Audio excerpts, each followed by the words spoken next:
My name is Michelle, and I'm terrified. I should be stressing about my chemistry test tomorrow, not a pregnancy test.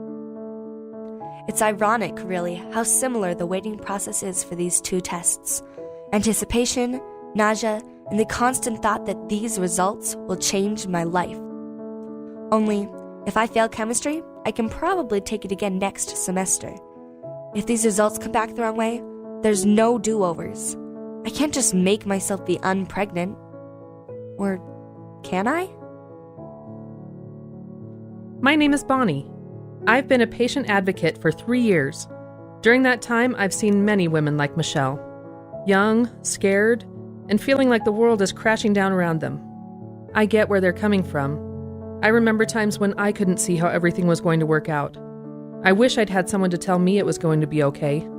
Now, I can be that person for girls like Michelle.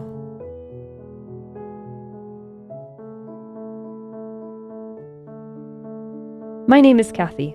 I became a nurse so I could help people. But sometimes we have to deliver unwanted news. Here at Journey Clinic, we come alongside people to offer support and resources. Sometimes just being the listening ear is what makes all the difference. I knew I was pregnant, but having a piece of paper confirming it just made the whole thing so real. Now I have to figure out what to do with that reality. So often, a patient's first concern after a positive pregnancy test is her parents' reaction. They worry about disappointing their parents, or just plain making them mad. We found out Michelle was already at odds with her parents over religious differences. How could she risk making that worse with an unexpected pregnancy? We discussed Michelle's options, but the only possibility she could see was an abortion.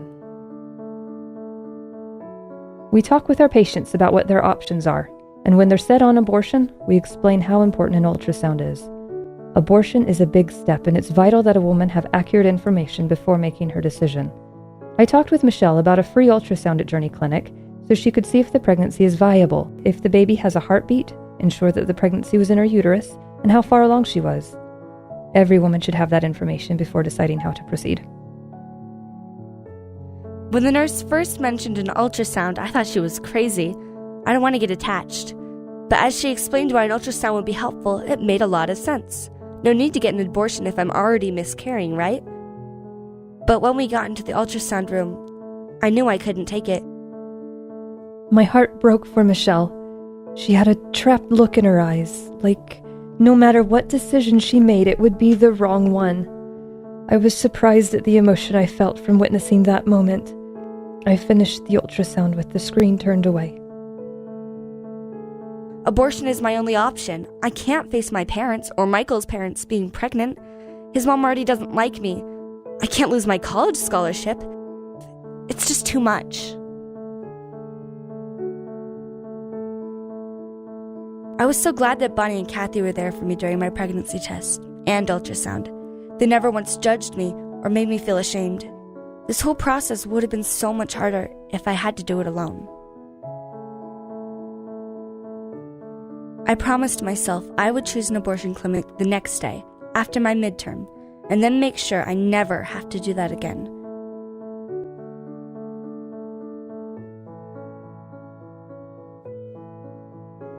We always pray that a patient will decide to parent or place for adoption, but that's not always the case. In those times, it's easy to wonder what I could have said or done differently. Could I have done more? Did I do too much? That's when I'm glad I have the support of the other PMC staff and volunteers. They remind me that God is the one who works in our patients' hearts. It's not my job to save people, it's His.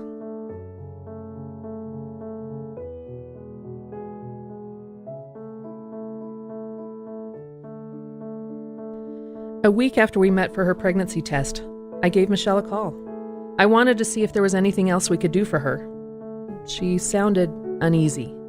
Michelle told me she had just made an appointment at an abortion clinic for the next day.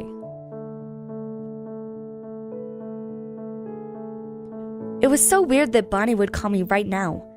It almost seemed like a sign. Like maybe this abortion wasn't such a good idea?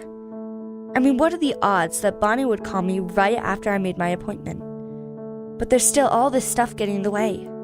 There's still my parents, Michael's parents, college, the whole future I planned for myself. This is just so unexpected. Maybe if I talk to Bonnie again, I'll know what to do. Unexpected does not have to mean unwanted. It just means that your journey is different than what you planned. At the PMC's Journey Clinic, we've discovered this truth firsthand. Our goal is to help women in unexpected pregnancies discover that same truth for themselves. Women like Michelle, who can't see past today. By coming alongside the PMC, you come alongside Michelle and the other patients like her. Women and men who need hope and healing. Will you help us bring that hope to Michelle?